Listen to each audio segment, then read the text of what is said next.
Okay, if everyone could grab a seat, I want to thank everyone for being here. There's a lot of positive energy in this room today, a lot to celebrate here at WMU. Hopefully it's not all joyous because of the drinks served downstairs. But anyways, welcome, and it's a pleasure to see you guys all here for what will be our last official board meeting for the academic year.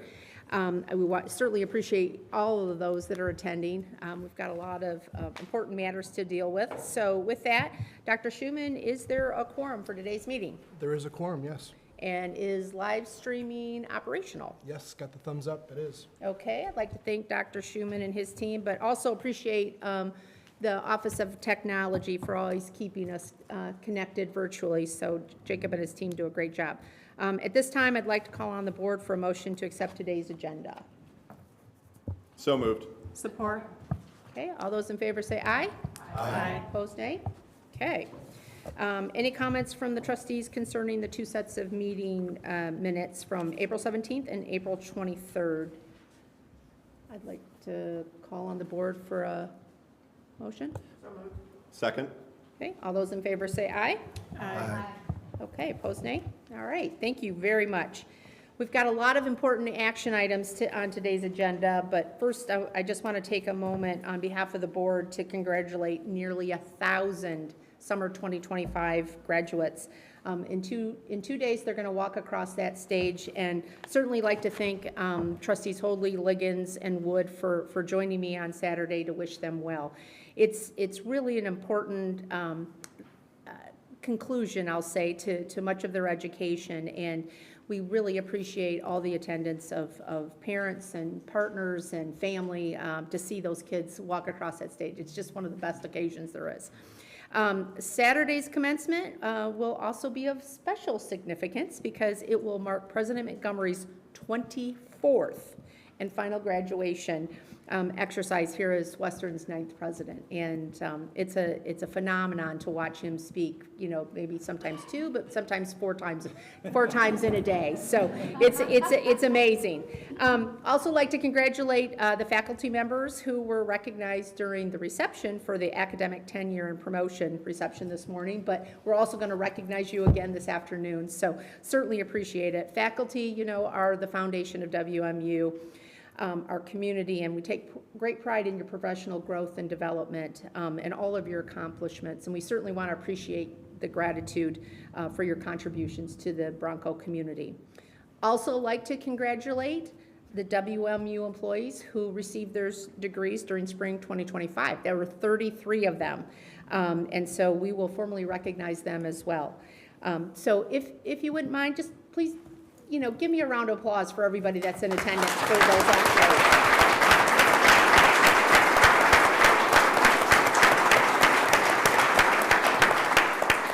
Thank you all very much. We have a full agenda today. Besides considering the approval for the academic tenure and promotion, we are also going to take action on some very important topics: student housing and meal rates, differential tuition rates, tuition and required fee rates, as well as our general operating fund budget. As stewards of the university's mission and resources, the board takes very seriously all of these, I'll call them long-term financial issues, and looking to resolve ourselves into financial stability. But yet also keeping our academic excellence, affordability, and student success as a key. Tuition and required fees continue to support two essential priorities for Western, maintaining high-quality learning environment and preserving our financial accessibility for students.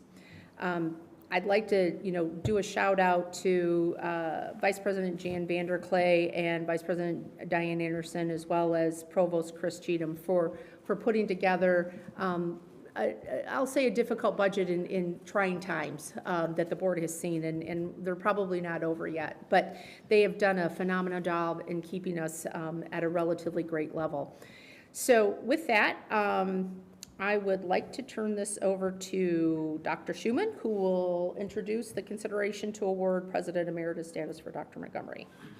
We'll do that in a minute. Oh, yeah, yep. Oh, I actually need to do that. Yep, sorry. Apologize, I'm jumping ahead. I want everybody to have time to celebrate. So, We're going to do that. So at this time, I'll turn the microphone off to Dr. Montgomery for one final conversation. And I keep saying he didn't say that, so it's all yours. You don't escape that easily. Thank you, Chair Edgerton. As Chair Edgerton mentioned, Saturday will be another glorious day, 344th commencement ceremonies. It really is a special moment for this campus, with 600 bachelor's degrees being awarded, nearly 300 master's, 50 doctorates, and 19 specialist degrees. These are life-changing moments for our students. They are the culmination of their individual journeys that were made possible by the people in this room and around this campus. And so it's a time where we as a community can both celebrate our successes and to wish them well as they go on to futures which are brighter because of the fact that they were here at Western. So for those who will be at Miller for just 2 ceremonies, it'll be an easy walk in the park day. And so we look forward to that. I look forward to that in particular, so want to welcome you there. Again, as Chair Edgerton mentioned, we just had a chance to have a reception to congratulate our outstanding faculty who got promoted or received tenure, and so I want to personally congratulate you. I know those are major milestones in your life and your professional career and development, and they are all earned. And you should all be congratulated for meeting the bar and to making the achievements that it takes to be a part of that group. Speaking of exceptional faculty, we also want to send congratulations to the second class of Experience-Driven Learning Venture Grant recipients. Experience-driven venture grants are part of our strategic plan to make sure that we continue to have new and innovative ideas for our students to help shape their professional development. And so we want to congratulate those 9 winners of grants. They cover a whole variety of fields and areas, including paid internships for aspiring teachers from underrepresented population, the creation of immersion audio lab for students in the multimedia arts technology program, funding for Bronco Challenge and Sustainable Impact, where our Broncos tackle real-world sustainability challenges and other issues like that. Last year, the winning team on the sustainability front promoted ethical consumer purchasing decisions, earned a grand prize of $10,000. So our students continue to come up with great new ideas to make the world a better place as they learn and practice what their specialty is. Want to make sure we give some shout out to a couple of faculty who got some great distinctions and honors. Dr. Shannon McMorrow, Associate Professor in the School of Interdisciplinary Health Program, recently was awarded a Fulbright Specialist Program Award to support global public and global health initiative in Narrowswin University in Thailand. Through this fellowship, Dr. McMorrow will engage in education and training efforts this summer to promote knowledge exchange and lasting international partnerships. Similarly, Greg Jaspers, Associate Professor of Applied Jazz Voice at the Irving S. Gilmore School of Music, recently traveled to South Africa, where he taught jazz and led vocal improvisation sessions and coached people at the University of Witwatersrand, First Jazz Ensemble. So congratulations to both faculty. It is quite an honor to get chosen to be a Fulbright Scholar and to have that opportunity to travel abroad and spread the good things that they do here at Western and in international exchange. Closer to home, want to make sure we give a shout out to our folks in the Hayworth College of Business who recently were another world champions. We seem to be on a roll here of world champions. You sort of seen a theme here. They won the 2025 Digital Marketing Competition. After completing 11 weeks of intense work, our students placed first among nearly 200 teams from around the world. Even more impressive, of the 6 finalist teams, 3 were Broncos. And so hats off to them, Dr. Scott Crowley and others in the marketing program and the business school for that wonderful effort, and to our students, of course, for that. Finally, if you were driving along Michigan Avenue at the Campus Point Shopping Center, you may have noticed there's a brand new mural of WMU, which highlights Bronco spirit. It's on 2618 West Michigan Avenue. Guest artist Heidi Weiss two-time WM graduate, and her students in her summer mural course teamed up with Brad Zentz, who's an alum, to bring their new artwork to their campus. Brad is mentoring students this summer in murals, and the work captures the essence of Western, including larger-than-life Western athletes, cheering fans, the iconic seal and gathering tree, and various other vintage logo symbols. So congratulations to those folks. Speaking of the seal and gathering tree, for those of you who may not have walked through the center of campus, it's in a cage, or sorry, it's fenced off. How about that? It's fenced off for the moment while our construction is beautifying it and building a new pedestrian green space. When you come back, it will be, I think, another signature moment. Really want to thank the facilities folks for doing a fantastic job making this one of the prettiest campuses you can find anywhere. So hats off to them for that. And this will just add to that walkability and beauty of the campus. And so congratulations to them. Also, you may have noticed some construction down at Goldworth Valley. So we're getting ready to open that residence hall next fall, if I'm not mistaken. Fall 2026, just want to put you on the hook, you know. Fall 2026, so we'll have 1,000 new beds there, and so that too will add to the vibrancy of our campus. Two more last things. One, I want to give a shout out to our Heterodox Academy. The Western was selected as the winner of the Heterodox Academy's 2025 Open Inquiry Award for Community Excellence. This is universities from around the country are part of that. Our chapter was cited both for its size and its vibrancy in terms of stewarding our institutional voice, as well as programs like We Talk and other events. The kinds of folks we're competing with for these awards are really the who's who of universities, and so hats off to our faculty and staff who are part of this effort. I think we have the largest membership of any chapter in the country, and that's a testament to all of you. I want to make sure we congratulate Jennifer Townsend, who's the executive assistant in the Lee Honors College, Jeff Brenneman, vice president for Office of Government Relations, and David Paul, chair of the Department of Philosophy, who are the leaders of our effort here on this campus. So how about a round of applause for them?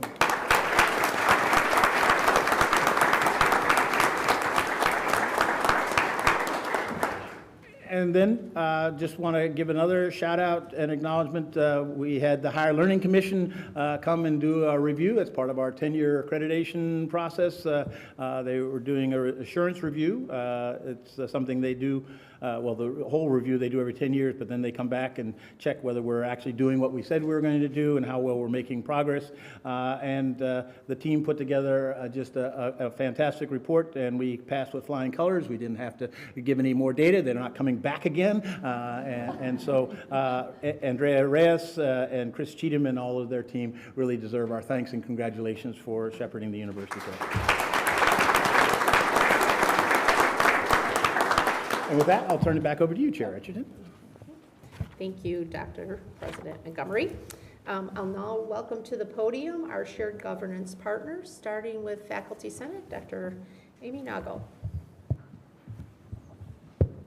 Thank you. Good afternoon, Chair Edgerton, President Montgomery, members of the board, colleagues, and guests. On behalf of the Western Michigan University Faculty Senate, thank you for the opportunity to address the board and update you on our activities. In May, there were 2 MOAs approved by the Faculty Senate, which are now going to the administration for consideration. Those MOAs were MOA 2503, which was to revise the undergraduate catalog, academic policies, glossary of terms for our experiential learning definition. And the second MOA was MOA 2509, which was to revise our undergraduate and graduate catalogs to change the name of the Grade Appeal and Program Dismissal Appeal Committee to the Academic Appeals Review Committee. The beginning of May also marked changes to the Faculty Senate Executive Board. Immediate past President Sarah Summey concluded her commitment, and Director David Zabla left the Executive Board to embark on a sabbatical. Decker Haynes transitioned from an Executive Board Director to the Faculty Senate Parliamentarian. This change in position still requires Dr. Haynes to attend and participate at all Executive Board and Senate meetings, but narrows his focus. Due to those changes, it was necessary to appoint 3 new Executive Board Directors. They are Kimberly Buckholtz, representing the College of Fine Arts, Wanda Hadley, representing the College of Education and Human Development, and Laura Teichert, also representing the College of Education and Human Development. And we're really pleased to have all three of them join us. Oops, sorry. The Faculty Senate Executive Board will be conducting a half-day retreat on August 8th to update and refine our 2025-26 action plan. We also look forward that day to having soon-to-be President Cavalluna join us for a brief period of time. I want to conclude my comments today by again expressing my appreciation and gratitude to President Montgomery for his leadership and his commitment to shared governance during his tenure. It's been a real pleasure to work with you, and I wish you all the best in your retirement. Thank you. And I'm available to answer any questions that you may have. Any questions? Okay. Thank you very much. Thank you, Chair Edgerton, for allowing me to address Thank you.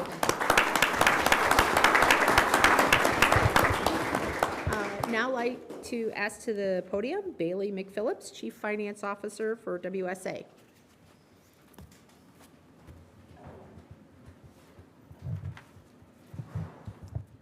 Good afternoon, Chair Edgerton, the rest of the board, and my fellow Broncos. I would like to thank the board for the opportunity to speak on behalf of Student Body President Luke Kritzman, who is unable to be here today, but also to speak on behalf of the entire student body. And it's an honor to serve our Bronco Nation. My name is Bailey McPhillips, and I am serving as the WSA Chief of Finance for the 2025-2026 academic year. With the Western Student Association currently being out of session, we have been working diligently to make sure we are prepared for our fall semester. We are excited to begin working with our full cabinet, and we have already begun outreach to new students through new student orientation, and have also started working on our plans for Bronco Bash, Mental Health Week, and expanding upon our WSA partnerships. I am incredibly excited to see the change our team can make this year and to support every milestone that we achieve together.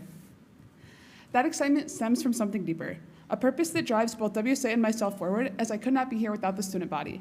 They fuel us both to work with intention and to continue to advocate relentlessly, and I am grateful for the experiences that led me here today and every moment along the way that continues to teach me the power of community and the importance of meaningful, passionate engagement. Over time, this slowly led me to developing my why, which is to empower students to discover their passion, find belongings, and creating lasting impacts with the opportunities that help shape me.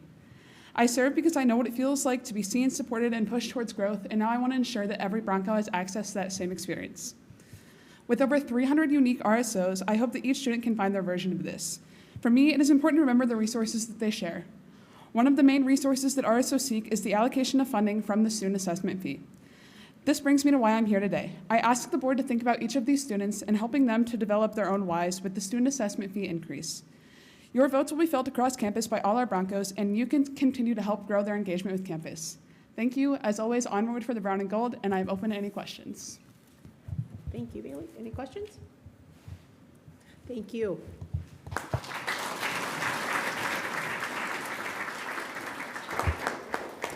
Now we'll have Claire Binford from the New Graduate Student Association.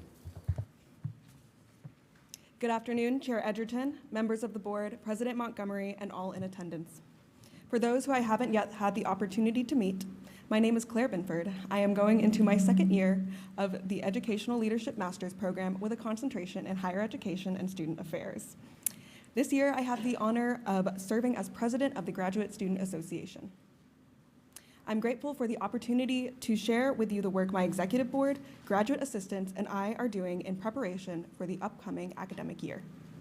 First, I would like to recognize the incredible leadership of last year's GSA president, Jocelyn Medina, and her incredible executive board. Their efforts to reestablish the Graduate Student Association after a brief hiatus laid the foundation for a stronger, more connected graduate student community. Their work led to them being recognized as the most improved registered student organization at the Golden Broncos ceremony. We are proud to build upon that momentum from last year. All executive board positions have been successfully filled for the coming year. While not all members are available during the summer, several board members, along with our graduate assistants and myself, have been actively planning and organizing for the year ahead. Our primary focus is increasing awareness of and engagement in the Graduate Student Association's General Assembly meetings and events. To achieve this, we are implementing several strategies, including tabling at high-traffic university events like the Bronco Bash, launching a dedicated Graduate Student Association newsletter, and regularly updating our new website, which can be found at wmugsa.org. In addition to these outreach efforts, we are excited to expand support for graduate students through the Graduate Financial Allocation Committee, or GFAC. This year, we aim to increase the number of allocations awarded for conference attendance and professional certificates. These resources play a critical role in supporting the academic and professional growth of our students. We are also working to strengthen our Constitution to ensure our meetings are productive and inclusive, providing every graduate student the opportunity to be heard. Additionally, we aim to highlight and connect students with the many campus resources available through various departments and offices. We're excited to continue expanding partnerships across campus, building on connections established last year with units such as the Office for Sustainability and Montgomery Essential Needs. We also welcome new collaborations that will help us serve the diverse needs of the graduate student community. My inbox is always open to any project or initiative that supports this mission. I would like to express sincere appreciation to the Graduate College and the Office of Student Engagement for their continued guidance and support throughout the summer. Their partnership has been invaluable as we prepare for what promises to be a year of meaningful engagement and progress. I'd also like to take a moment to celebrate and congratulate the faculty members being awarded tenure and promotions today. The influence of faculty on graduate students' academic and professional development is profound, and we thank them for their dedication and contributions to scholarship and mentorship. Their achievements not only strengthen the university, but also inspire the next generation of scholars and practitioners. Finally, President Montgomery, on behalf of the Graduate Student Association and the graduate student body, thank you for your years of service and leadership at Western. Your impact on our community has been deeply felt and appreciated. Thank you again to the board for providing the time and space to share the vision and ongoing work of the Graduate Student Association. I'd be happy to answer any questions. Any questions? No? Thank you very much, Claire. Thank you.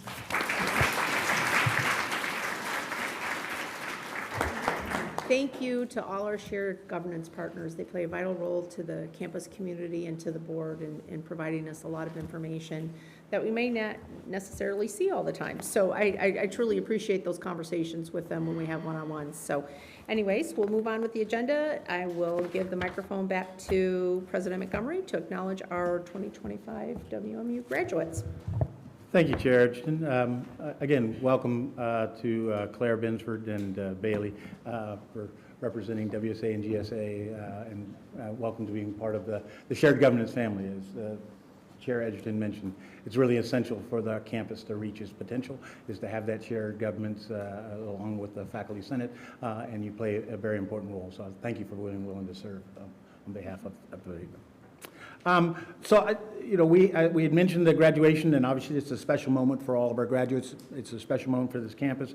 There's a subset of the graduates that I want to also make sure that we acknowledge.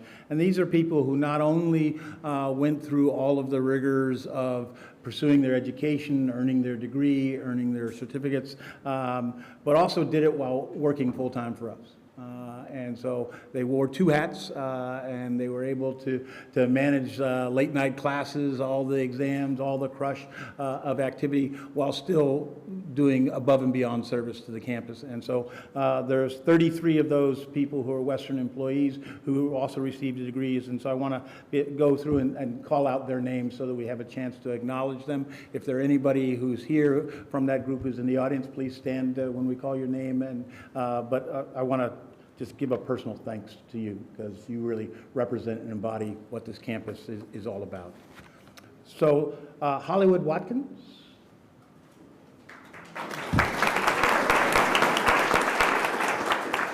Pablo Hernandez. Lauren McMullen. Lisa Johnson.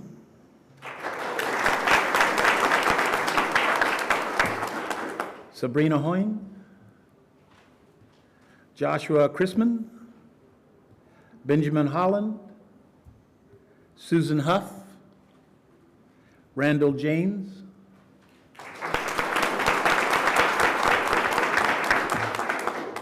Jameson Moore, Michaela McCunna, Kelly Vanderclay,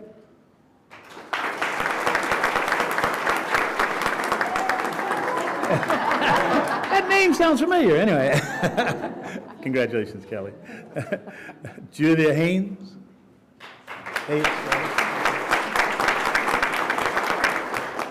Rachel Witt, Jennifer Townsend,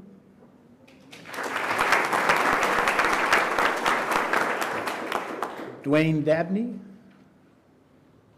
Maxwell Trombley, Tyler Pearson, Anthony Smith, Cal Doucette, Ashley Glass, Dale Brown,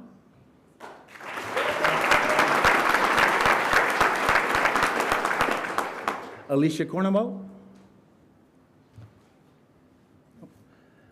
Marianne Vorva, Jeremy Ruggles,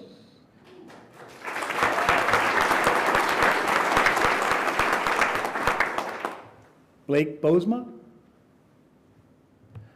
Andrea Mellendorf, Lakita Lukish, Elizabeth Terrell, Lorenzo Zachary, and Valerie Kuiper. How about a round of applause for you guys?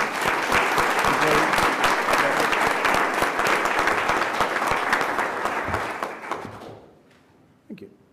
I guess it's still me. It's still you. It's all you. There you go. Always wanted that. So this next presentation is about a program that means a lot to me and my wife, and that's the Essential Needs Program. It's a program where this campus gets together and makes a commitment to help those who need it, to provide vital resources that are crucial for allowing our students to stay in school, to have a chance to pursue their education, to have a chance to pursue their needs. Obviously financial aid plays a role, but we have a lot of students who come from modest means, who sometimes have families that need support, and this is a program that goes above and beyond. And gives them an opportunity to stay in school, to reach their potential, and it's supported by y'all. It's supported by this campus, and to me, it represents the best of Western, giving back to make sure that everybody has an opportunity. And so I want to introduce Dr. Diane Anderson, Vice President for Student Affairs, and Danelle Eastlick to talk more about the program. But this is really a special program that we should all be very proud of. Thank you, President Montgomery.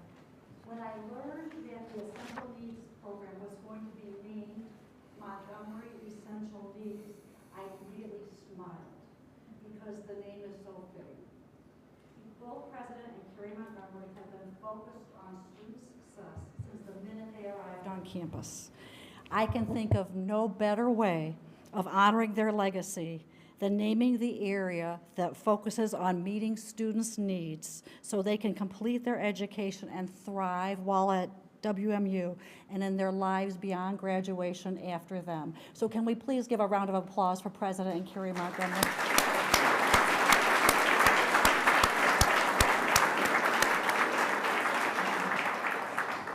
It is now my honor to introduce Danelle Eastlick, who joined WMU in 2022 as the inaugural program manager of Montgomery Essential Needs at Western Michigan University. Danelle has over a decade of experience in the nonprofit sector and holds a master's degree in public administration from Central Michigan University. She is also a certified nonprofit professional from the Nonprofit Leadership Alliance. As you are about to learn, we are fortunate to have Danelle at the helm of Montgomery Essential Needs as the program and services have flourished under her leadership. Danelle, the podium is yours.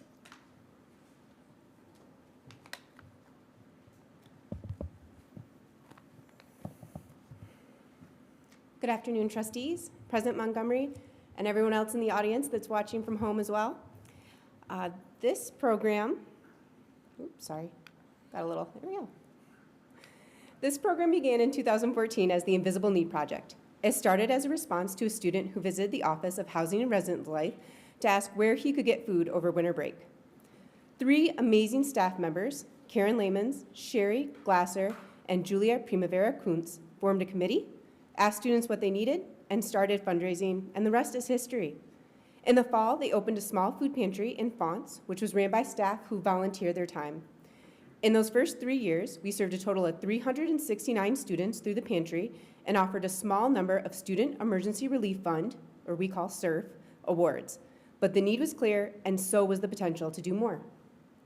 As the students' need evolved, so did we. Here's a look over what we've built this last decade. In 2014, the Invisible Need Project officially launched as a pilot program and found its home in the Division of Student Affairs. In 2018, under Dr. Anderson's leadership, Student Affairs gifted us the Kiva Room, a much larger space for the food pantry, which allowed us to expand our services. In 2019, we introduced Broncos Period, a menstrual equity program started by our WMU librarians, and we welcomed our first graduate assistant to oversee daily operations in the food pantry. When COVID hit in 2020, we quickly pivoted to emergency food bags and expanded SERF support to help students facing job loss, housing insecurity, and other urgent challenges. 2022 was a turning point. Dr. Ravidran rebranded us as Essential Needs, acknowledging that student needs were no longer invisible, but essential to their success in and out of the classroom. We partnered with WMU Public Safety to distribute emergency food bags over winter break, joined the Feeding America Network, and hired our first full-time professional staff member, me.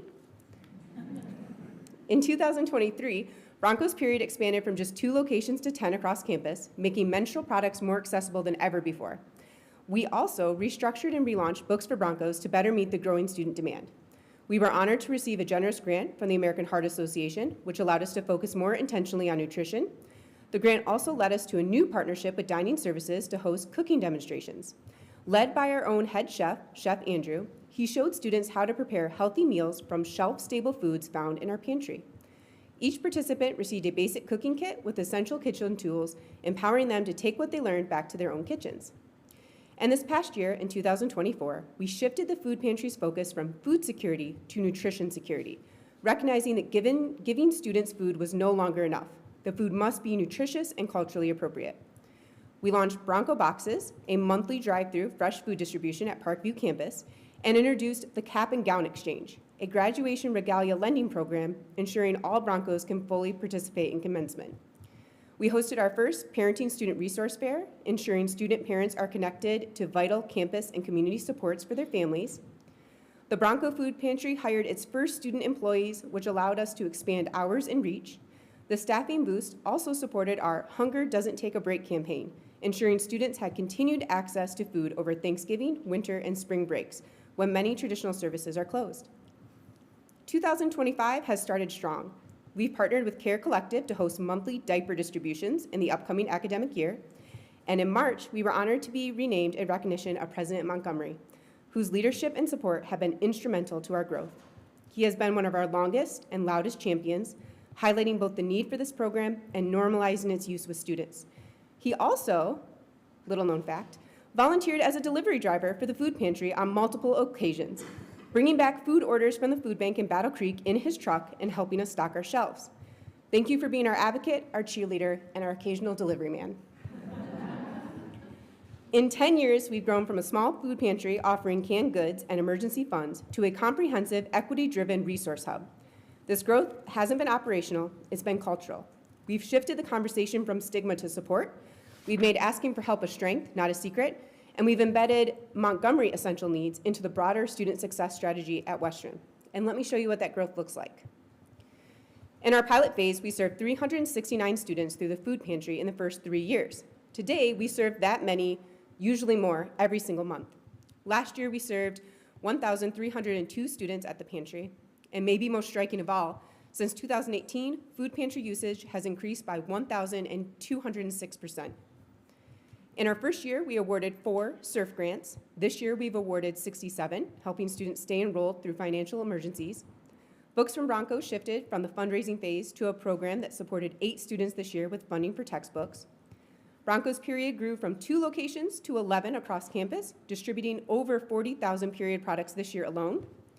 We went from offering 3 core services to now managing 8 robust programs and growing. We've grown from a volunteer-led initiative to a program with a full-time staff member, student employees, a strong weekly volunteer program, and multiple partnerships across campus and in the community. These aren't just stats. They're a reflection of the growing student need and our ability to respond. While the majority of public four-year universities in the United States now offer food pantries, only about 10% provide the kind of holistic basic needs support that we've built here at Western, and that, I think, is amazing. While we're incredibly proud of this progress, we know our work is far from done. We are now planning for the future. And this isn't just about food or funding, it's about making Western Michigan University a place where every student thrives. It's taking a stand that food and basic needs insecurities are not normal struggles that happen in college. Basic needs are essential to our students' well-being.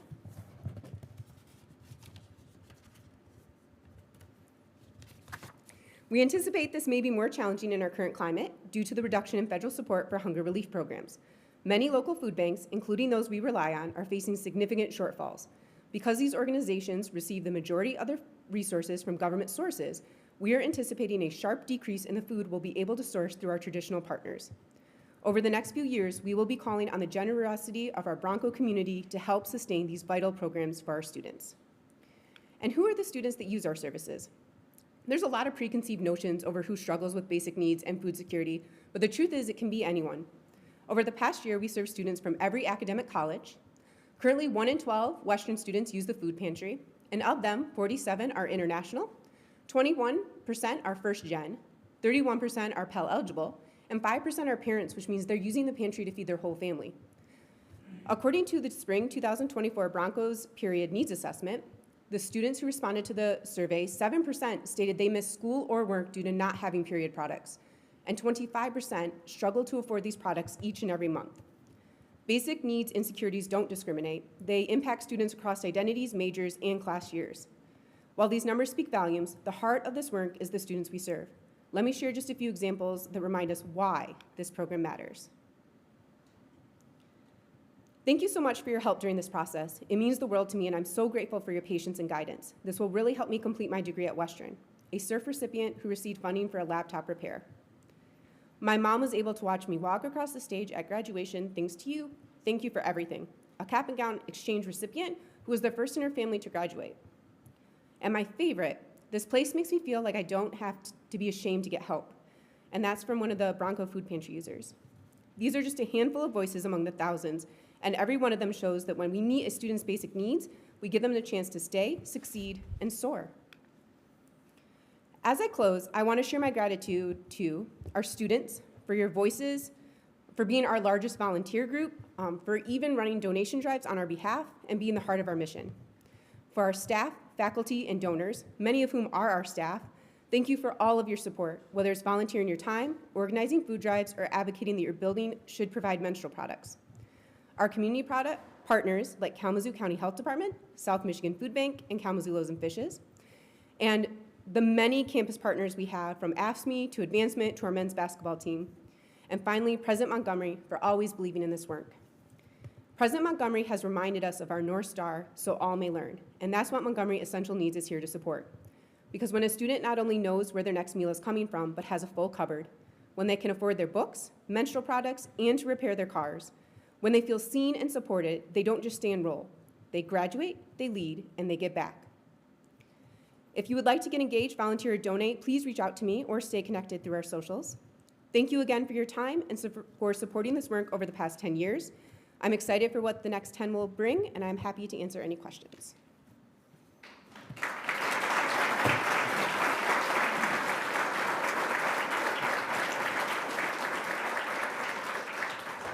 Thank you, Danielle. You do phenomenal work. It's really impressive to see the growth over the last few decades. Any questions? Anything else? Thank you so much. It's Danielle is a magician. She really manages to leverage any dollars that come into that fivefold. So what she's been able to do really deserves our thanks and appreciation. Thank you.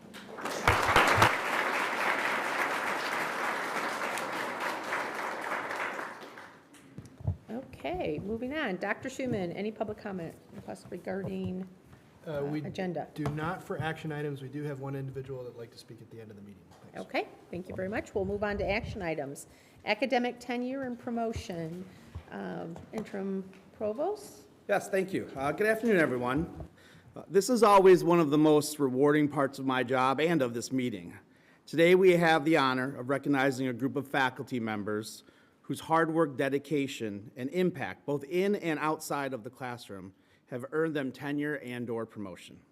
These milestones mark an important chapter in their academic journeys and in the life of our institution. Today is the culmination of almost a year-long review process that includes their faculty peers, chairs and directors, deans, and the provosts. What do we review? We review a lot. Our faculty members synthesize their careers to date in the portfolios that provide evidence of success and impact in professional competence, which is mostly related to teaching, professional recognition, which is related to research and creative activities, and professional service, which includes service to their department or school, college, the university, the community, and their profession. And I have an example to show you today. Here, oh my gosh, see, this is my, you always have to bring props. So, this is an example of one of these portfolios. If you recognize it as yours, see me after. But to note, this is just binder 1 of 2. So we are slowly moving toward electronic, but if I held up a USB thumb drive, it's just not the same impact. So I'll still probably always bring that. So for today's presentation, I'm going to read the names of each faculty member receiving tenure and/or promotion. Please hold your applause until the very end, or we might not make graduation on Saturday. And faculty colleagues, if you are here today, and when your slide shows up and your name is announced, please stand as able to be recognized. So with that, we're going to cross our fingers that these slides are in the same order as my list. And get comfortable. So, perfect. Dawn Anderson, Department of Blindness and Low Vision Studies, promoted to professor. You know, let's say, so we'll make an exception if they're here. So if they stand up, we'll do applause because it would seem odd not to. So.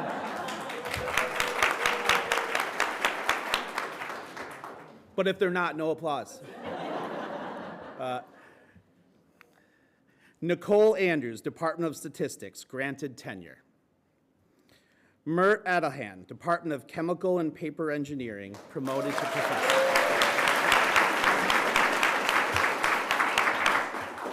Banu Balasubramanian, Department of Finance and Commercial Law, granted tenure and promoted to associate professor. Shamik Bhattacharjee, Department of Computer Science, granted tenure and, see, it didn't take long.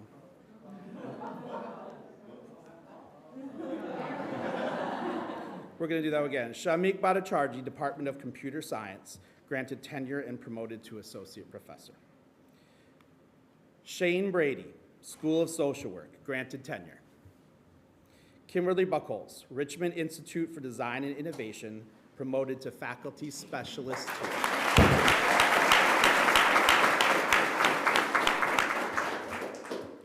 Elise Connors, Department of Blindness and Low Vision Studies, promoted to professor. Emily Curiel, Department of Special Education and Literacy Studies, granted tenure and promoted to associate professor. Zagdi Bazar Davajo, Department of Finance and Commercial Law, granted tenure and promoted to associate professor. Summer Davis, Department of Teaching, Learning, and Educational Studies,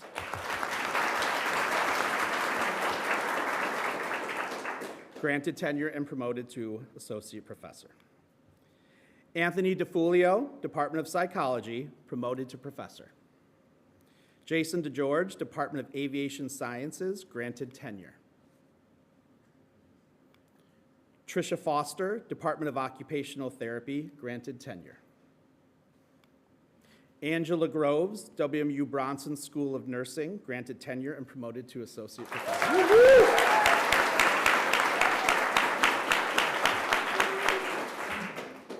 Anne-Marie Guidi-Olay, Department of Business Information Systems, promoted to Master Faculty Specialist. Dana Hammond, Department of Industrial and Entrepreneurial Engineering and Engineering Management, granted tenure and promoted to Faculty Specialist 2. Nicholas Hansen, Department of Human Performance and Health Education, promoted to Professor. Britt Hardenberger, Institute for Intercultural and Anthropological Studies, granted tenure.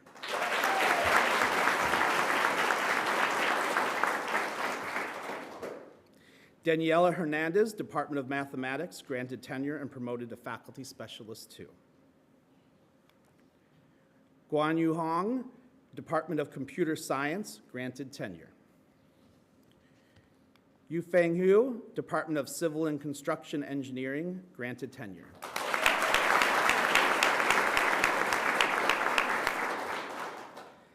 Lindsay Jeffers, Department of Spanish, granted tenure.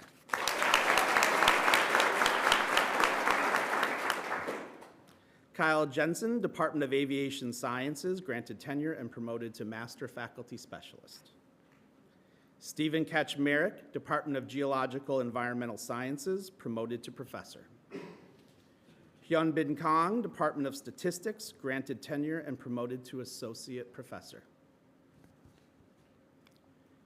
David Kemp, Department of Aviation Sciences, promoted to Faculty Specialist 2. Cynthia Kakar Cunningham, Department of English, promoted to Professor. Benjamin Kussler, Department of Biological Sciences, granted tenure and promoted to Associate Professor.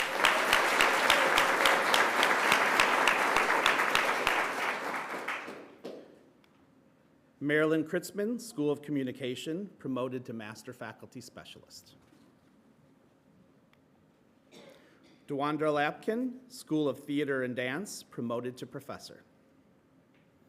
Daniel McFarlane, School of Environment, Geography, and Sustainability, promoted to Professor.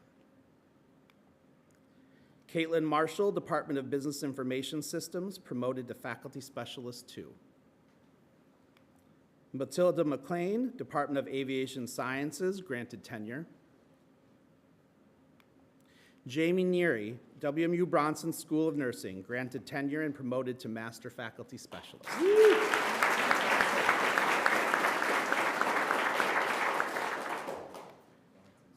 Mary Nielsen, Department of Marketing, granted tenure. Haijun Park, School of Social Work, granted tenure and promoted to Professor. Kelsey Patrick, School of Theater and Dance, granted tenure and promoted to Associate Professor. James Penner, Department of Accountancy, promoted to Professor. Sarah Pinkelman, Department of Psychology, granted tenure. Adrian Redding, Department of English, promoted to Master Faculty Specialist. Gerardo Rincon, Department of Marketing, promoted to Faculty Specialist 2. Karen Sheeman, WMU Bronson School of Nursing, promoted to Professor.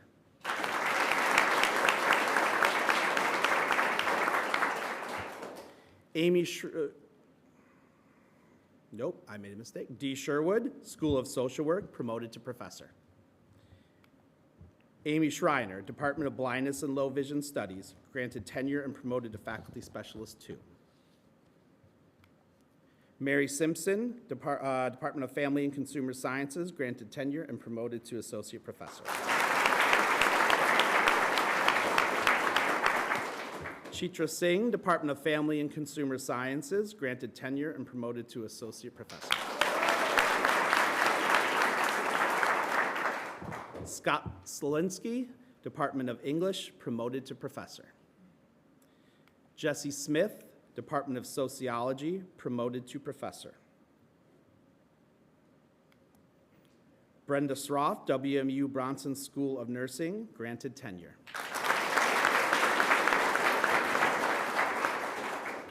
Nathan Tabor, Department of History, granted tenure and promoted to Associate Professor. Laura Teichert, Department of Special Education and Literacy Studies, granted tenure and promoted to Associate Professor. Kyle Triplett, Gwen Frostick School of Art, granted tenure and promoted to associate professor. Zheka Vidic, Department of Human Performance and Health Education, promoted to professor.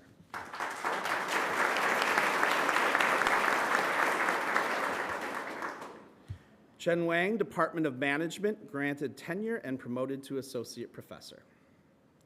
Yanyu Ward, Department of World Language and Literature, grant tenure and promoted to faculty specialist 2. Rodney Weir, Department of Physical Therapy, granted tenure and promoted to associate professor.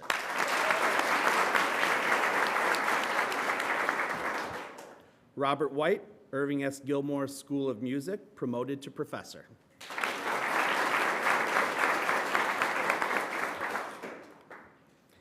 And Germán Zarate Sandez, Department of Spanish, promoted to professor.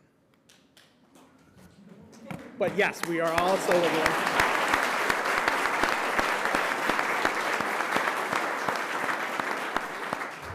So I have to read this part to make sure. It is recommended to the board that tenure and/or promotion be approved for the faculty members listed in the board materials effective with the beginning of the 2025-2026 academic/fiscal year. Thank you, Provost Cheatham. With that, I'd entertain a motion by the board. Support. Okay, roll call, Dr. Schumann? Chair Edgerton, Yes. Vice Chair Turfy, Yes. Trustee Burris. Trustee Chen Zhang. Yes. Trustee Hoadley. Yes. Trustee Liggins. Yes. Trustee Williams. Yes. Trustee Wood. Yes. Congratulations, motion passes. Yep. Congratulations.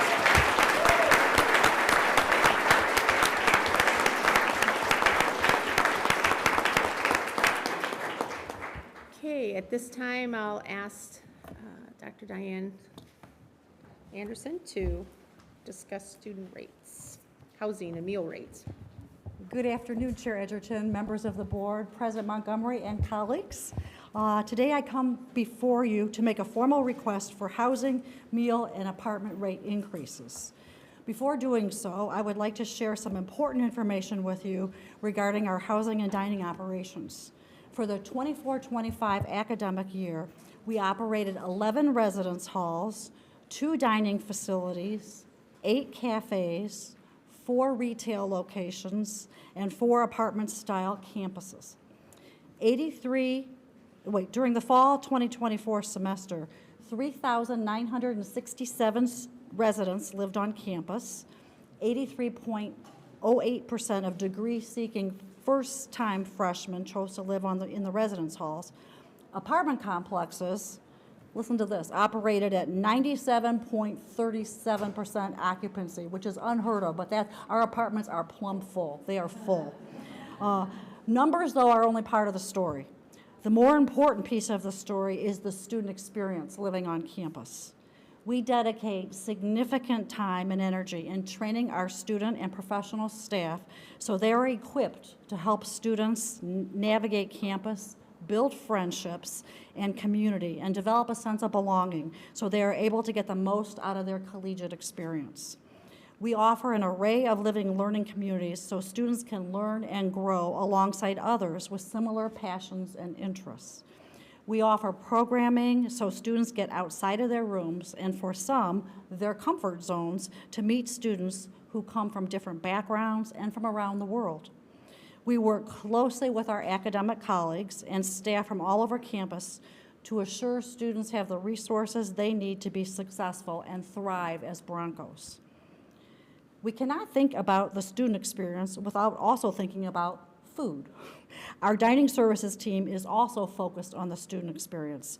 They provide lots of great nutritious options in a variety of food venues that cater to students' tastes, desires, nutritional needs, including a venue that serves students with specific dietary restrictions and or allergies. And as you know, we have more and more students that come with specific needs like that. They partner with international students to offer cuisine that appeals to them and, put my page,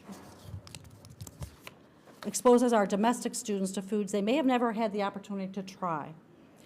WMU is committed to creating spaces where students want to live, eat, and socialize while pursuing their academic and career goals.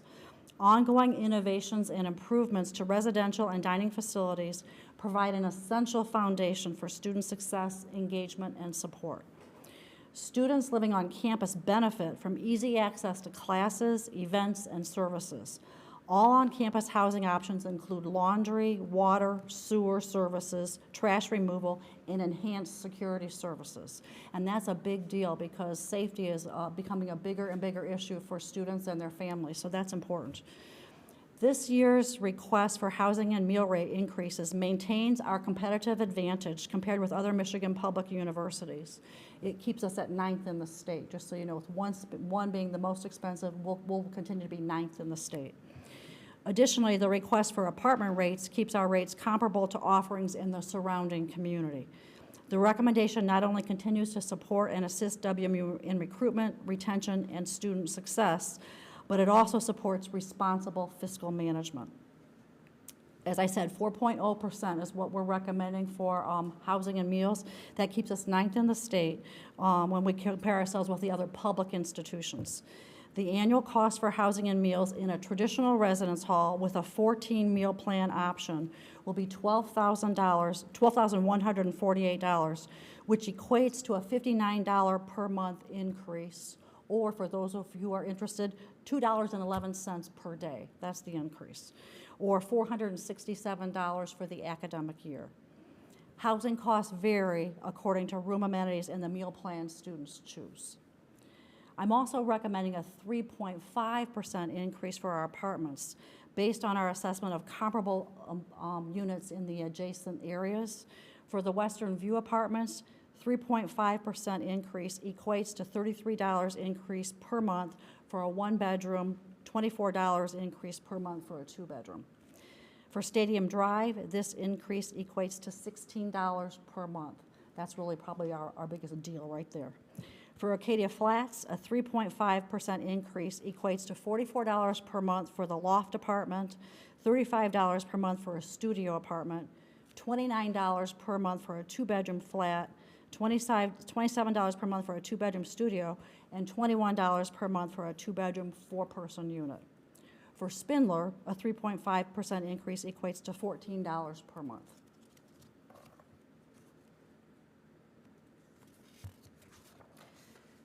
The revenue that these increases will provide will be deployed in our overall operations.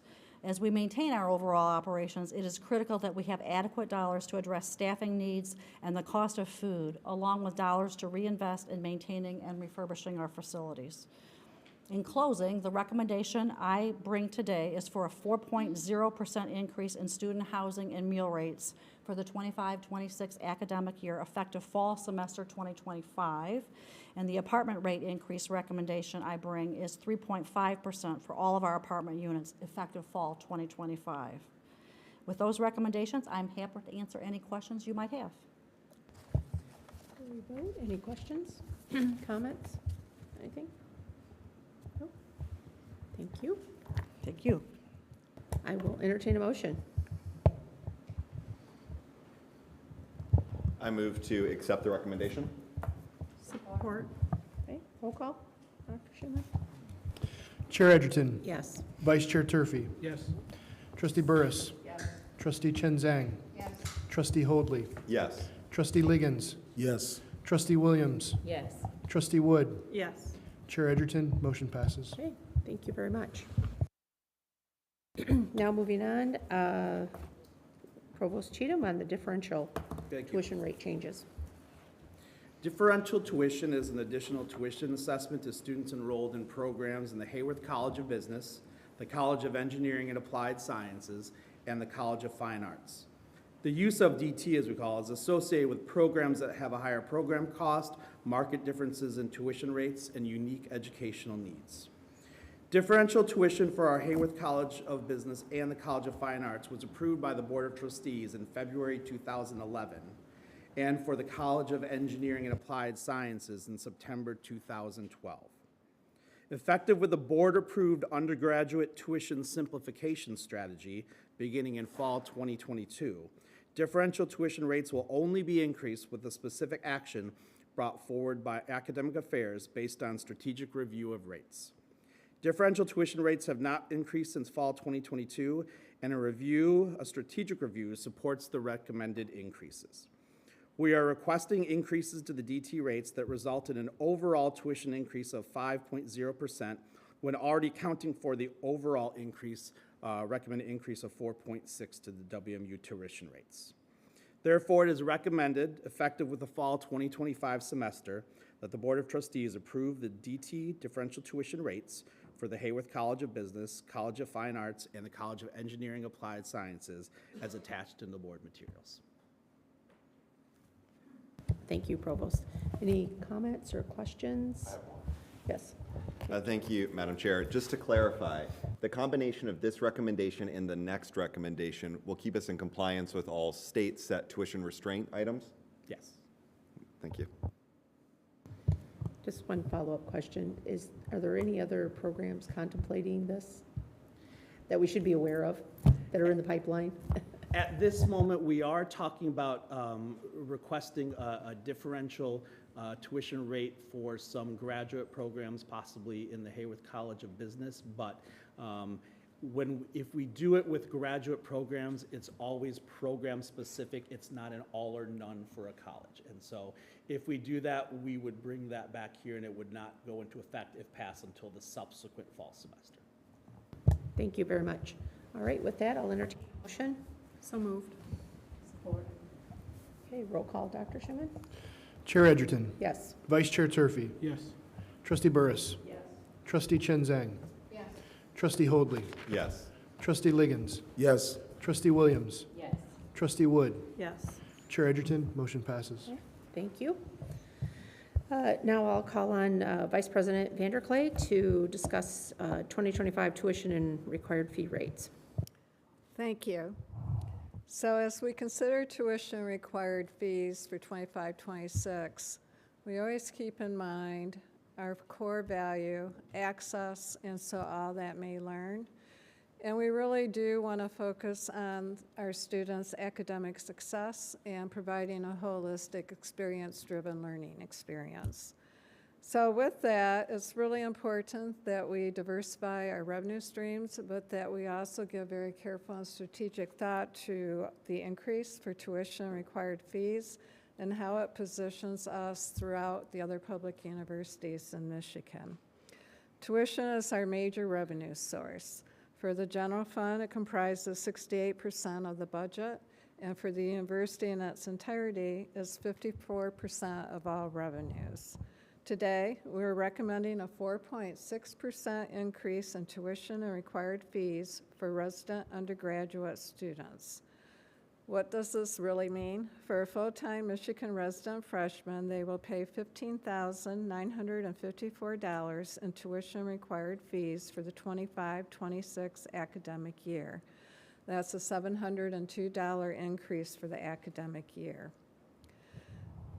As we balance access to college and while ensuring a high-quality education, we also are very committed to financial aid for our students. We understand the financial challenges that face our students today.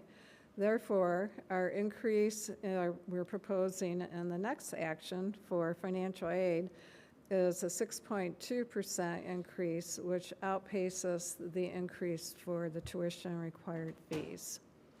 We're also proposing a comparable rate increase, the 4.6% for non-resident undergraduate students, all graduate students, and students enrolled in fully online programs.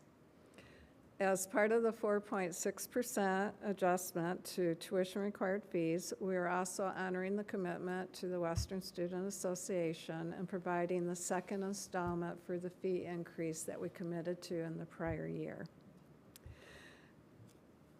And as just a kind of reminder, when the increase was done last year, that was the first time the student fee had been increased in approximately 10 years. And as noted by Bailey, the growth and explosion in student organizations has been tremendous, so the need is out there. So that would equate to a $14 increase for 25-26 academic year. With that, we are also, as questioned earlier, this proposed increase does comply with the anticipated student state tuition restraint language. We say anticipated because the state has not yet passed its budget, and their fiscal year is through September 30th. So we're looking at what the three proposals have come from the state and believe that we will be in compliance with this. If not, there are financial penalties that accrue to the university. So with that, with what we know today, most of our other colleague publics have already done tuition required fee actions. We will be ranked 8th in the state, as Diane talked about being 9th for room and board. So with that, it's recommended that effective with the fall 2025 semester, the Board of Trustees approves the schedule of tuition and required fee rates as attached. Happy to answer any questions. Any questions or clarifications needed? John? Just to clarify, does this change our relative ranking and affordability in the state? Our expectation is we have been 8th and we'll stay 8th. Okay. Thank you, Jan. With that, I'll entertain a motion. So moved. Support. Okay, roll call, Dr. Shannon. Chair Edgerton. Yes. Vice Chair Turfy. Yes. Trustee Burris. Yes. Trustee Chen Zhang. Yes. Trustee Hoadley. Yes. Trustee Liggins. Yes. Trustee Williams. Yes. Trustee Wood. Yes. Chair Edgerton, motion passes. Okay, thank you. Jan? Sure. General fund budget? Thank you. So our general fund is actually our primary operating account for the university. It funds all instruction, programming needs, and operating needs. That is what actually supports our distinctive learning experience for our students. With that, we always are committed to bringing a balanced budget to the board for their action, which means any revenue and expense increases need to balance each other out. We do not operate in a deficit. So with that, for 2025-26, we're proposing a general fund budget that totals $425.2 million. That's a 2.2% increase from last year's general fund budget. And if you want to equate that to dollar terms, it's a $9.2 million increase for both revenue and expenses from last year. And as I noted, the state of Michigan has not yet finalized their higher education budget allocation, so part of our budget is based on estimates and assumptions. For the state appropriation, we're assuming a 1% increase. We're assuming also that the tuition would be passed and required fees, so thank you for your past action. Otherwise, I probably would have to rewrite this very quickly right now. So we also recognize that at some point when the state does take action, some of our assumptions may not come to pass, in which case we would come back to the board if necessary to do amendments to the budget. With that, we also, one of our largest expenditures is compensation. So we have built in contractual increases required, as well as an overall 3% expectation for that. Increased utility costs a little bit as well, a 5.5% increase. As noted, financial aid increased to 6.2%, which is a total growth of $3 million for financial aid. And I would like to note that about 3 years ago, we were able to create and maintain a budget stability reserve account. With the adoption of the 25-26 budget, that reserve account, stabilization account, will be almost eliminated in its entirety. So with that, it's recommended that the board approve the proposed fiscal year 2025-26 general fund budget, which provides the necessary university financial resources to meet instructional, programmatic, and operating needs. And again, happy to answer questions. Okay, entertain any questions? Jan, just clarification, so should the state finally pass the budget and we get some adjustments, we would be just back in September and then just make those adjustments to the budget? Okay. Correct. Okay, thank you. Entertain a motion? Move to adopt the proposed budget, general fund budget. Okay, Dr. Schumann? Chair Edgerton, Yes. Vice Chair Turvey. Trustee Burris. Trustee Chen Zhang. Trustee Hoadley. Yes. Trustee Liggins. Yes. Trustee Williams. Yes. Trustee Wood. Yes. Chair Edgerton, motion passes. Okay, thank you. I'd like to thank Dr. Montgomery and his team for putting together these rates. It's a difficult process, given a lot of the circumstances we're facing in this environment today with declining enrollments, less funds, and trying to still provide the best programs we can for our students and guarantee success. So with that, I will turn this over to Dr. Schumann to discuss President Emeritus status for Dr. Montgomery. Thank you, Chair Edgerton. On behalf of the board, as Secretary to the Board of Trustees, it's an honor to present for the board's consideration President Emeritus status upon retirement for President Edward Montgomery. President Montgomery assumed leadership at Western on August 1st, 2017. He's the university's 9th president with a clear and ambitious vision to elevate student success, to diversify the university's fiscal foundations, and to distinguish Western as a school of choice.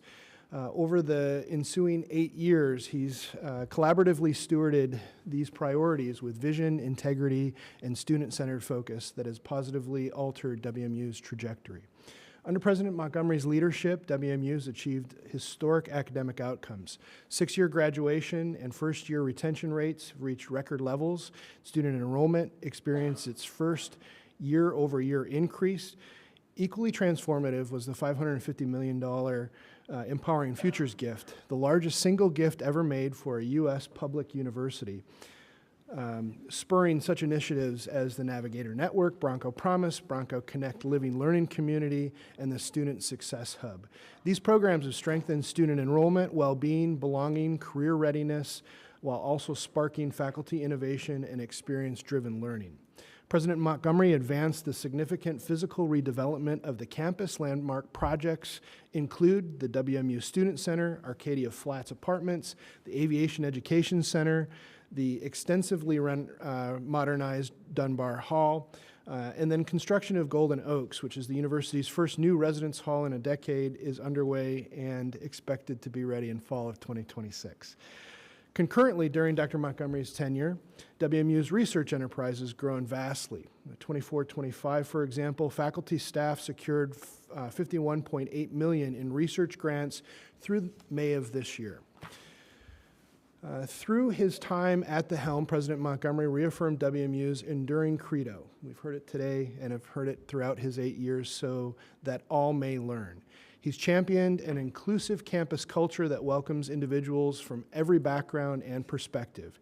His steady leadership during the pandemic exemplified resilience, safeguarding the Bronco community while also accelerating innovations in teaching, student support, and employee work-life balance. President Montgomery's legacy is one of bold transformation measured in record student achievement, unprecedented philanthropic investment, and also modernizing facilities and an enduring commitment to student success. His tenure has positioned the university to thrive in rapidly changing higher education landscape. So for the board's consideration, in deep appreciation for his extraordinary service and lasting contributions, it's recommended President Edward Montgomery be granted the title of President Emeritus, along with all associated honors and privileges accorded by Western Michigan University Board of Trustees. Thank you, Dr. Schumann. Thank you very much. Entertain a motion? Friendly amendment. Friendly amendment? Okay. While I would, Yeah, so much for that. that would be wonderful to do right now. Can we add an effective July 1, 2025 date to this? Because I want the president walking across that stage. Okay. We need him to deliver the speeches. Yeah, we do. Yeah, we do. Yeah, Effective July We know how 1st. to go. Okay. There is an amendment. Well, there's no motion yet. Can I have do you want to make that as a motion? I'd move that we amend the presidential emeritus status to be effective July 1, 2025. Okay, very good. Second? Okay. Roll call or? Roll call vote here. Roll call? You're not getting out that quick, sir. Yeah. Chair Edgerton. Yes. Vice Chair Turfy. Yes. Trustee Burris. Yes. Trustee Chen Zhang. Yes. Trustee Hoadley. Yes. Trustee Liggins. Yes. Trustee Williams. Yes. Trustee Wood. Yes. Chair Edgerton, President Montgomery, congratulations. Motion passes. That's the amendment. That was only the amendment. Hey, hold on. That was only the amendment. Now, can I have a motion to accept the President Emeritus status? I move to accept the status as amended. John second. John seconded as read. All right, now another roll call. Thank you. We're losing people. I know. Chair Edgerton. Yes. Vice Chair Turfy. Yes. Trustee Burris. Trustee Chen Zhang. Yes. Trustee Hoadley. Yes. Trustee Liggins. He stepped out of the room. Trustee to him. Williams. Yes. Trustee Wood. Yes. Chair Edgerton, motion passes. Yay! Now let's stand. Woo-hoo!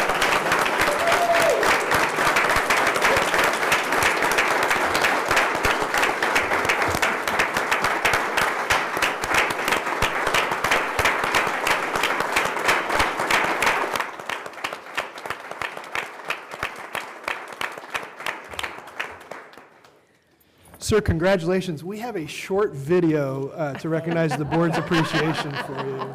Dr. Montgomery, congratulations on your upcoming retirement.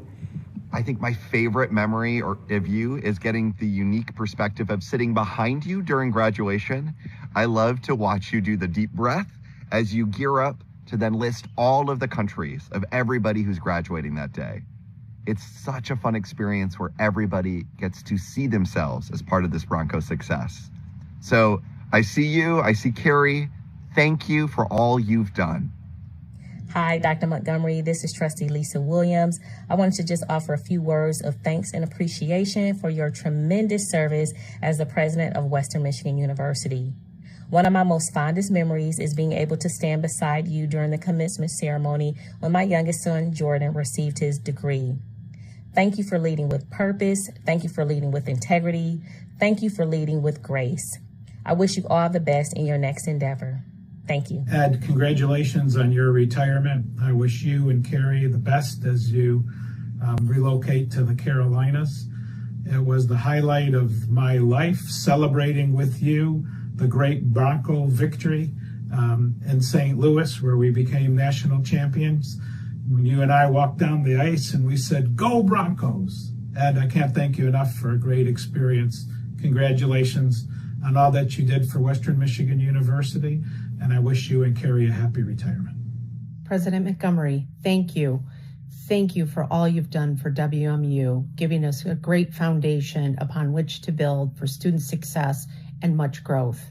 I don't have a lot of time in this video and certainly can't speak as fast as you do at graduation when you announce all the countries from the students that attend WMU, but everything is greatly appreciated. I just want to give you, Carrie, and your family all the best in this next chapter of your lives. Thank you again, and go Broncos. President Montgomery is very predictable. I mean, as far as to what he drinks. It's always the one with the big cubes of ice in it. If we ever go to the bar, I think I can actually order that drink for him. At the same time, he can also be unpredictable. I actually competed with him when he first became the president. It was the dance department's Dancing with the Star, and the whole time he kept on saying, "Oh, I have never danced, I don't know how to do ballroom dance, yada yada." Then he went out to the stage, he danced this incredible mamba, and he had moves. So anyway, I think as far as that, he's unpredictable. But thank you so much, President Montgomery, for your leadership and the friendship. And don't be a stranger. Thank you for your leadership. I appreciate your brilliant decision-making to help us navigate through rapid waters. Thank you for your amazing heart that prioritized well-being for students, faculty, and staff. Thank you for your steadfast inquiry to help us anticipate and prepare for what lies beyond the next bend. It's been an awesome adventure, and may you find calm waters. Let me end with a paraphrase from Norman Maclean's book, A River Runs Through It. President Montgomery, eventually all things merge into one, and the river runs through it. The river was cut by the world's great flood and runs over rocks from the basement of time. On some of these rocks are the years of raindrops we experienced together. Under the rocks are the words. And now, many of the words belong to you. We are forever moved by your legacy.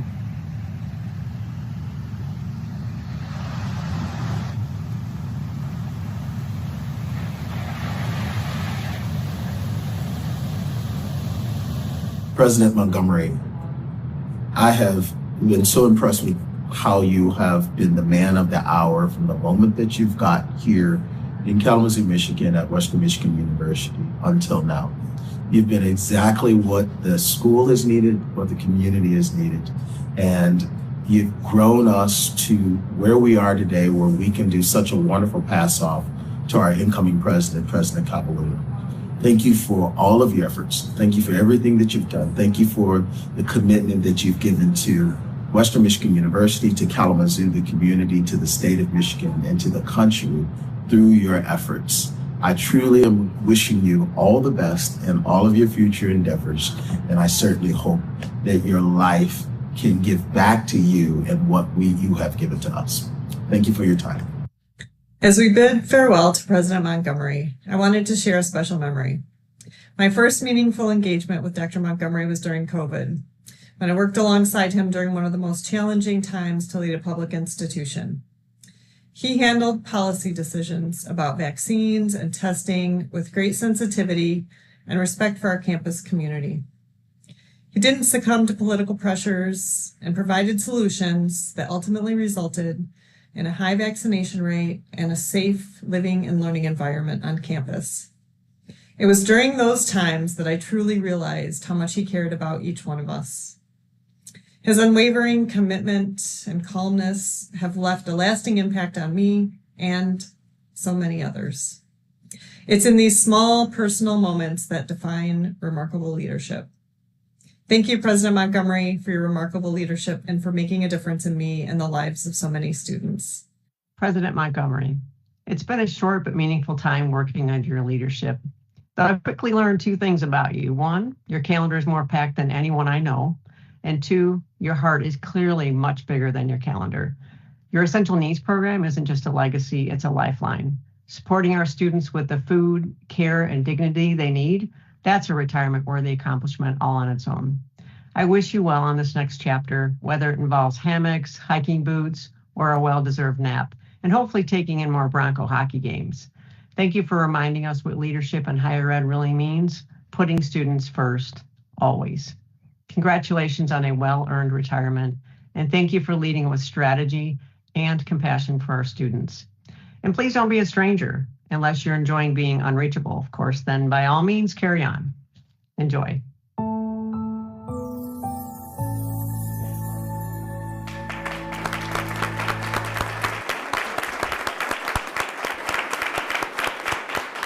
We've got one more piece to this, sir, before we move into the consent items, and then we've got one speaker. One of the privileges and benefits that comes with being President Emeritus as of July 1st is a symbol that means so much to this institution. From the very start in 1903, our presidents have had a presidential medallion that they've worn for commencement. The medallion has the seal on it, which captures the heart and soul of the institution.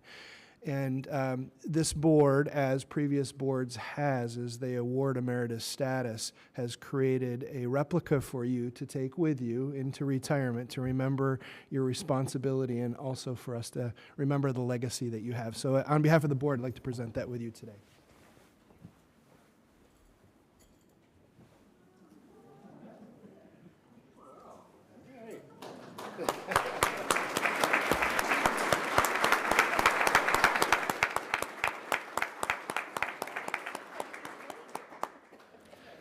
Aware this while cutting the grass. All the neighbors will look at that bling. Was it Fav or whatever his name is? It's going to be my future favorite Flav. Thank you. Just real quickly, want to thank all of you. Incredible honor, incredible distinction, incredible privilege to be the president of this great university. This is a special place. It's made special by the people who work here. It's made special by the students who come here. It's made special by the mission that we serve to change people's lives for the better, and it's made special by our impact on the community around us. And so to be part of this community really has been my privilege and my honor, and I can't thank you enough for that opportunity. We will miss this place. We will always be Broncos. We will always be Broncos because we've spent 8 great years here. We'll always be Broncos because my son's a double Bronco, and so it's in our family DNA going into the future. And as a parent, I can't thank you enough for all that you collectively did for him and did for us. As your president, as a coworker, I can't thank you all enough for all the sweat that you put in, all the work that you all really do. It's not the president who does it, you all do it, and that's what makes this an incredible campus. And when there are places who talk about their commitment to their students. This place, it's palpable, so that all may learn. It isn't just a tagline. It's really in the DNA of this place, and that, to me, is why Western is unique. It is really a special, special place. And so you've hired a new great president for the future. He'll have lots to build on, lots of great people to build on. This campus has a bright future. And so I just wish you well. I will be back to haunt you from time to time. But thank you. So, Thank you. You can look at but not borrow my medal.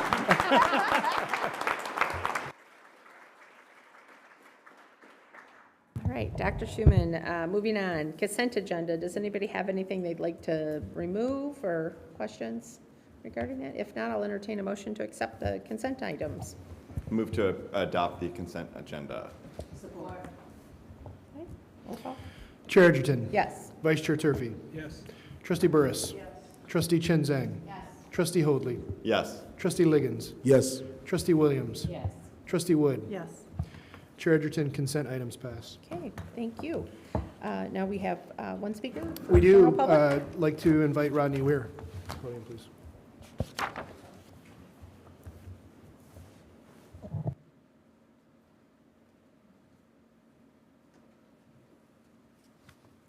Good afternoon. My name is Rodney Weir, and I'm part of the physical therapy department here at Western Michigan University.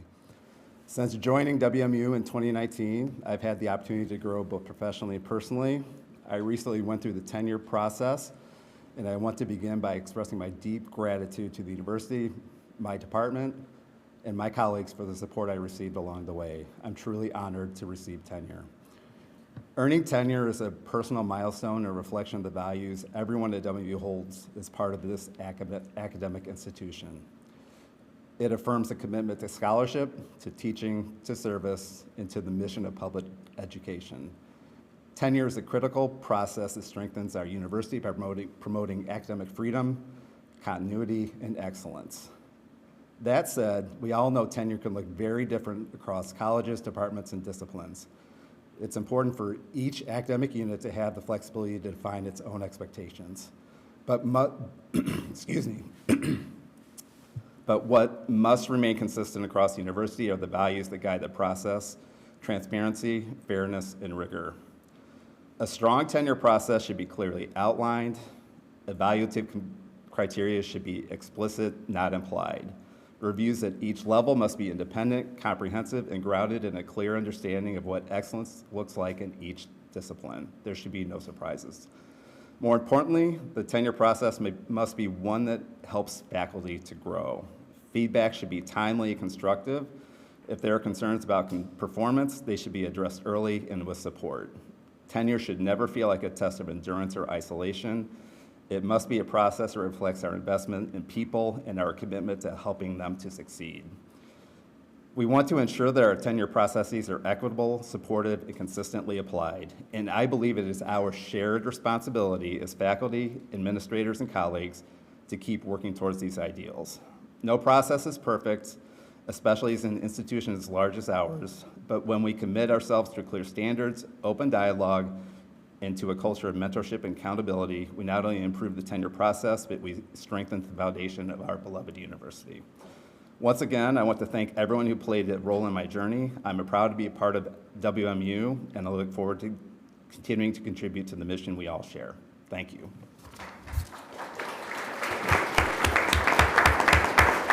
Thank you. Anyone else? That concludes public comment. Okay, I will entertain a motion for adjournment. Move to adjourn? All those in favor? Aye. Thank you all very much for attending.